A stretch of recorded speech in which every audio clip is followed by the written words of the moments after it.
July 10, 2025. A quiet morning at a McDonald's in East Point, Michigan, turned into a scene of horror. A 26-year-old employee, sent home after a heated argument, returned with a knife and a vendetta. In front of stunned customers and staff, she stabbed her manager, a beloved mother of 6, 15 times. The victim, Jennifer Harris, didn't survive. What drove this young woman to such a brutal act? Was it workplace tension, personal grudges, or something deeper? Welcome to America's biggest channel, where we uncover the stories behind America's most shocking crimes. Today, we're diving into a tragedy that shook a small Michigan town, a McDonald's stabbing that left a community reeling and a family shattered.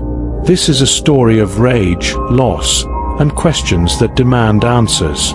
Before we begin, let's pause for 5 seconds and hit that subscribe button and ring the bell to join our true crime community. Let's dive into this chilling case. A small working-class city 10 miles from Detroit. The McDonald's at 179219 Mile Road was a typical fast food joint, busy, bustling, and staffed mostly by locals. Among them were Jennifer "Jammer" Harris, a 39-year-old shift manager and mother of 6, and Afeni Muhammad, a 26-year-old employee with a troubled past. Jennifer Harris, known as Jammer, was a pillar of her community. For over 15 years, she worked her way up at McDonald's, earning respect for her warmth and dedication. She volunteered at her church, helped the homeless, and was raising 6 children, including one with autism. Friends described her as a ray of light, who always had a smile, even on tough days. Afeni Muhammad, on the other hand, was a newer face at the restaurant, but no stranger to trouble. In 2022, she was convicted of stabbing someone in Virginia, a red flag that didn't stop her from landing a job at McDonald's. Reports suggest she struggled with workplace dynamics, often clashing with colleagues, including Harris. Tensions between Harris and Muhammad had been simmering for weeks. Witnesses later reported frequent arguments over scheduling and workload. On the morning of July 10, 2025, those tensions boiled over. It was just after 8 a.m. on July 10, 2025, when everything changed. The McDonald's was buzzing with the breakfast crowd, families, workers, and drive-through customers. Muhammad and Harris got into a heated argument, reportedly over a scheduling issue. As the manager, Harris sent Muhammad home early, a decision that sparked a chilling promise. According to witnesses, Muhammad said, "I'll be back," before storming out. Less than an hour later, she returned, her face partially concealed by a hooded mask. She slipped in through the back door, armed with a kitchen knife from her car.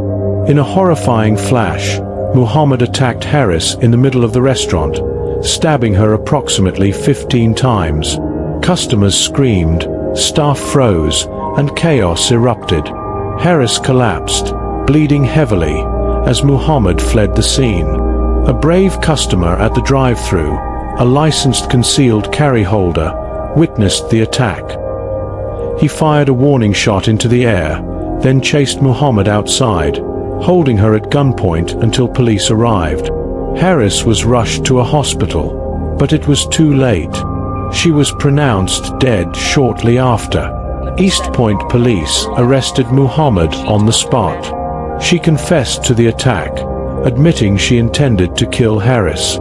The brutality shocked the community, leaving customers and co-workers traumatized. Afeni Muhammad was arraigned on July 11, 2025, charged with first-degree murder as a habitual offender due to her 2022 Virginia stabbing conviction. Her bond was set at $25 million, reflecting the severity of the crime and her history of violence. Her next court date is July 23, 2025, with the Macomb County Prosecutor's Office preparing a case that could lead to life without parole. Under Michigan law, first-degree murder carries a mandatory life sentence without parole. Muhammad's prior conviction as a habitual offender could further complicate her defense, with prosecutors likely to argue premeditation based on her return with a weapon and mask. Social media added fuel to the fire. The day before the attack, Muhammad reportedly posted an Instagram rant accusing Harris of bullying, favoritism, and playing racial sh**.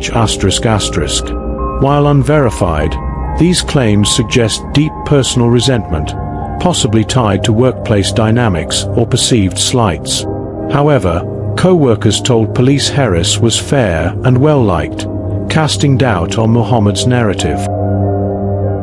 Workplace violence is rare, but not unheard of in high-stress environments like fast food. The U.S. Bureau of Labor Statistics reports about 400 workplace homicides annually, with 10% involving co-workers. Low wages, long hours, and hierarchical tensions can create a pressure cooker, especially for someone with a violent history like Muhammad. Muhammad's prior stabbing conviction in 2022 raises questions about hiring practices. How did someone with a violent felony secure a job handling knives in a fast-paced kitchen? McDonald's corporate policies require background checks, but local franchises often face staffing shortages, leading to oversights. For Jennifer Harris's family, the loss was devastating. Her 6 children, including a son with autism, now face life without their mother. A community fundraiser raised over $10,000 for funeral costs, but no amount can replace Jama's presence. The incident also sparked debate about workplace safety. Fast food chains like McDonald's serve millions daily, but are they doing enough to protect employees from internal threats? The lack of security cameras at the back entrance and no immediate de-escalation protocols may have contributed to the tragedy. The East Point McDonald's stabbing is part of a troubling trend. In 2024 alone, workplace violence incidents rose 7% nationwide, driven by economic stress, mental health issues, and easy access to weapons. High-profile cases, like the 2019 Dayton Walmart shooting, show how workplaces can become flashpoints for rage. Fast food restaurants are particularly vulnerable. A 2023 study found fast food workers face a 20% higher risk of workplace assault than other service industries, often due to customer disputes or co-worker conflicts. Low pay. Michigan's average fast food wage is $12.50 per hour, adds to the strain. Experts argue for better training, conflict resolution programs, and stricter hiring policies. But with profit margins tight, many chains cut corners on security. The East Point tragedy is a wake-up call for an industry that employs millions. The McDonald's at 179219 Mile Road is open again, but the scars remain. Jennifer Harris's family grieves, her children left to navigate a future without her. Afeni Muhammad awaits trial, facing a lifetime behind bars. But this tragedy leaves bigger questions. How do we prevent workplace violence? Can communities heal from such senseless loss? This is America's biggest channel, where we dig into the crimes that shock the nation. What do you think? Could this tragedy have been prevented? Should fast food chains do more to protect workers? Drop your thoughts in the comments, and let us know what crime story you want next.